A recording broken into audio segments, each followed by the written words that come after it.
Hi teachers, நம்ம English சேனலில் இதுக்கு முன்னாடி பிஜிடிஆர்பி இங்கிலீஷில் 6 யூனிட்டு கூட பார்த்தோம். அதுலேருந்து ரீசெண்டாக நடந்த அந்த எக்ஸாமில் வந்து கிட்டத்தட்ட 10லேருந்து 15 கொஸ்டின்ஸ் கிட்ட கேட்டிருந்தாங்க. நீங்கள் அந்த வீடியோ பார்த்துருந்தா தெரிஞ்சிருக்கும். ஸோ இப்போ என்ன பண்ண போகிறோன்னா, நம்ம டெட் பேப்பர் 2ல் வந்து பார்க்க போகிறோம். ஸோ நிறையா எக்ஸாம் வந்து கண்டக்ட் பண்ணுறேன்ருக்காங்க டெட் பேப்பர் 2, அதனால் நம்ம அதுக்கு ஃபோக்கஸ் பண்ணுவோம். ஸோ இன்றைக்கி என்ன பார்க்க போகிறோன்னா, 8th ஸ்டாண்டர்ட் சமூக அறிவியல் வரலாறு தமிழ் மீடியம் தான் பார்க்க போகிறோம். ஸோ ஃபஸ்ட்டு டாபிக் என்னென்னா ஐரோப்பியர்கள் வருகை. இது புக்கின் சைடில் இருந்து தான் எடுத்தது. ஸோ உங்களோட நீங்கள் வந்து ப்ரிப்பேர் பண்ணிவிட்டு நீங்கள் வந்து எவ்வளோ மார்க் வாங்குறீங்க அப்படின்னு சொல்லிட்டு கமெண்ட் பண்ணுங்கள். அது உங்களை மோட்டிவ் பண்ணும். அது மட்டும் இல்லாமல் லாஸ்ட் கொஸ்டின் ஒன்று கேட்பேன், அதுவும் வந்து என்னது நீங்கள் கமெண்ட் பண்ணலாம். ஸோ ஃபஸ்ட் கொஸ்டின் பார்க்கலாம்.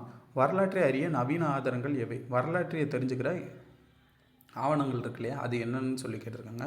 ஸோ ஃபஸ்ட் ஒன்றுக்கு என்ன ஆன்சர்னால் ஆப்ஷன் பி, ஆவணங்கள், கடிதங்கள், சட்டங்கள், அரசாணைகள். ஃபஸ்ட் ஒன்றுக்கு என்ன answer? Option B.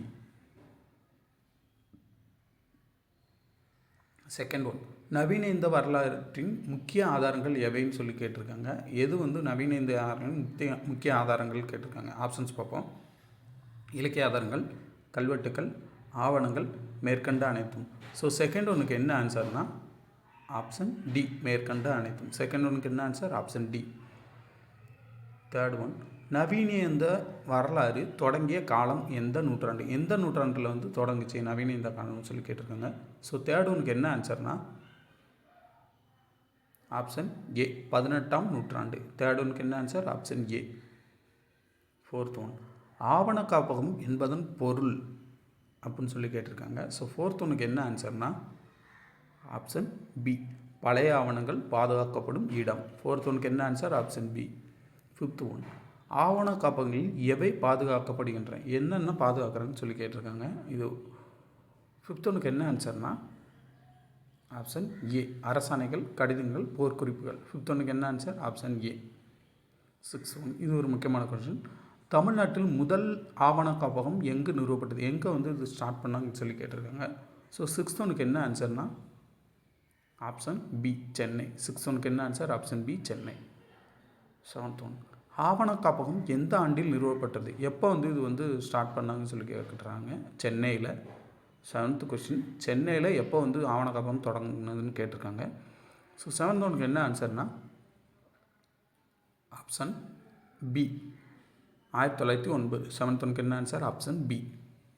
Eighth one, Chennai ஆவண காப்பகம் தற்போது எங்கு உள்ளது? சென்னையோட ஆவண காப்பகம் எங்கே இருக்குதுன்னு சொல்லி கேட்டிருக்காங்க. இது ஒரு முக்கியமான கொஸ்டின். எயித் ஒன்றுக்கு என்ன ஆன்சர்னால் ஆப்ஷன் பி, எக்மோர். எயித் ஒன்றுக்கு என்ன answer? Option B, Egmore. Ninth one, இந்தியாவிற்கு முதலில் வந்த ஐரோப்பியர்கள் யார்?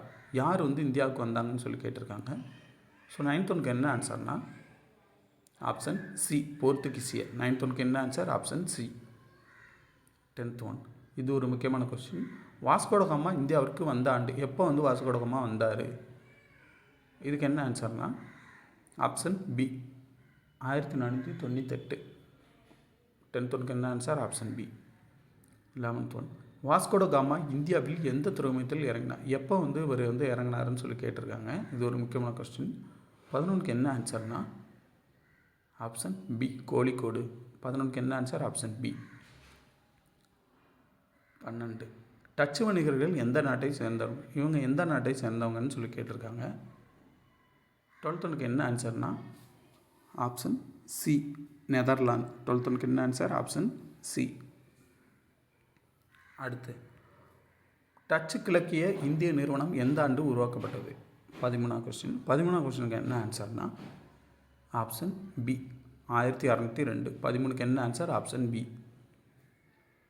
14, டச்சுக்காரர்கள் தமிழ்நாட்டில் எந்த இடத்தில் வணிக நிலையம் அமைத்தனர்? இது ஒரு முக்கியமான கொஸ்டின். எங்கே வந்து வணிக நிலையம் அமைச்சாங்க அப்படின்னு சொல்லி கேட்டிருக்காங்க. ஸோ 14th ஒன்று என்ன ஆன்சர்னால் ஆப்ஷன் பி, நாகப்பட்டினம். 14th ஒன்று என்ன ஆன்சர்? Option B. இது ஒரு முக்கியமான கொஸ்டின். ஆனந்தரங்கம் என்பவர் யார்? இவர் யாருன்னு சொல்லி கேட்டிருக்காங்க. ஸோ 15th ஒன்று என்ன ஆன்சர்னால் ஆப்ஷன் சி, பிரெஞ்சுக்காரர்களின் மொழிபெயர்ப்பாளர் டு பாஸ்ன்னு சொல்லுவாங்க. ஸோ 15th ஒன்று என்ன ஆன்சர்? Option C. 16th ஒன்று, ஆங்கிலேய ஈஸ்ட் இந்தியா நிறுவனம் எந்த ஆண்டு நிறுவப்பட்டது? எப்போ வந்து இது வந்து ஸ்டார்ட் பண்ணாங்கன்னு சொல்லி கேட்குறாங்க. ஸோ 16th ஒன்று என்ன ஆன்சர்னால் ஆப்ஷன் ஏ 1600. 16th ஒன் என்ன ஆன்சர்? ஆப்ஷன் ஏ. 17th ஒன், ஆங்கிலேய இந்தியர்கள் இந்தியாவில் முதல் வணிக நிலையம் அமைத்த இடம் எது? இது ஒரு முக்கியமான கொஸ்டின். எங்கே வந்து அவங்க வணிக நிலையம் அமைச்சாங்க அப்படின்னு சொல்லி கேட்டிருக்காங்க. ஸோ 17th ஒன்று என்ன ஆன்சர்னா ஆப்ஷன் பி சூரத். 17th ஒன்று என்ன answer? Option B. 18th one, டச்சுக்காரர்கள் நிறுவிய கோட்டை பெயர் என்ன? இது ஒரு முக்கியமான கொஸ்டின். டச்சுக்காரங்க என்ன கோட்டை நிறுவினாங்க அப்படின்னு சொல்லி கேட்குறாங்க. 18th ஒன்று என்ன ஆன்சர்னா ஆப்ஷன் ஏ கெல்டரியா கோட்டை. 18th ஒன்று என்ன answer? Option A. 19th one, டேனியர்கள் எந்த நாட்டை சேர்ந்தவங்க? இவங்க வந்து எந்த நாட்டை சேர்ந்தவங்கன்னு சொல்லி கேட்குறாங்க. நல்லா பார்த்துக்கோங்க, இது டேனியர்கள். 19th ஒன்று என்ன ஆன்சர்னா ஆப்ஷன் பி டென்மார்க். 19th ஒன்று என்ன answer? Option B. Last question, டேனியர்கள் தமிழ்நாட்டில் வணிக நிலையம் அமைத்த இடம் எது? எங்கே வந்து வணிக நிலையம் அமைச்சாங்கன்னு சொல்லி கேட்டிருக்காங்க. இதுக்கு என்ன ஆன்சர்னா ஆப்ஷன் பி தரங்கம்பாடின்னு சொல்லுவாங்களா, அதுதான். 20th ஒன்று என்ன answer? Option B. So last question, bonus question for you. உங்களுக்கு இதுக்கு ஆன்சர் தெரிஞ்சுன்னா கமெண்ட் பண்ணுங்கள், இல்லைன்னா தெரிஞ்சுக்கோங்க. 21, டேனியர்கள் இந்தியா விட்டு வெளியேறிய ஆண்டு என்னன்னு சொல்லி கேட்டிருக்காங்க. கண்டிப்பாக கமெண்ட் பண்ணுங்கள். ஸோ நெக்ஸ்ட் டாபிக் என்னென்னா வர்த்தகத்துலேருந்து பேரரசு வரை 8th ஸ்டாண்டர்ட், அது ப்ரிப்பேர் பண்ணிடுங்க. அதுக்கடுத்த வீடியோ நான் அப்லோட் பண்ணுவேன். கண்டிப்பாக உங்களுக்கு இந்த வீடியோ பிடிச்சிருக்கும். என்னோடய சேனலில் ஃபாலோ பண்ணுங்கள். மியூட் பண்ணிவிட்டு டெஸ்ட் மாதிரி அட்டன் பண்ணுங்கள், உங்களுக்கு யூஸ்ஃபுல்லாக இருக்கும். நெக்ஸ்ட் வீடியோவில் பார்க்கலாம். Subscribe my channel.